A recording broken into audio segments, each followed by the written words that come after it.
South ইন্ডিয়ায় থেকে এখানে তো অনেক কিছুই তোমাদের সঙ্গে শেয়ার করি। তো আজকে ভাবলাম এখানকার রাস্তাঘাটটা তোমাদেরকে একটু দেখায়। তো আজকে ছিল সোমবার, আমি এসেছিলাম একটু ব্যাংকে। তো ব্যাংকে থেকে আমি এখন যাচ্ছি অফিসে, মানে কাজে যাচ্ছি।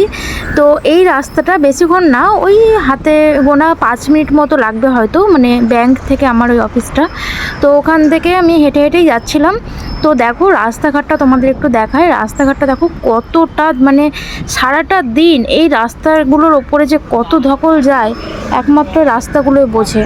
মানে এত গাড়ি ঘোড়া, বাইক, বাস, ট্রাম, কত কি সমস্ত কিছু। আর ওই যে দূরে দেখছো মেট্রো ট্রেন চলে যাচ্ছে। তো ওই দূরের লাইনটা হচ্ছে মেট্রো, মানে ওপরে হচ্ছে ব্রিজের ওপর হচ্ছে মেট্রো, ওখান দিয়ে ট্রেন যায়। আর এই যে নিচে দেখো রাস্তাগুলো কতটা ব্যস্তময় রাস্তা। তো এত ব্যস্ত রাস্তা আমি সত্যি বলছি কোথাও দেখিনি, এখানেই দেখেছি একমাত্র। কেমন লাগলো জানাবে।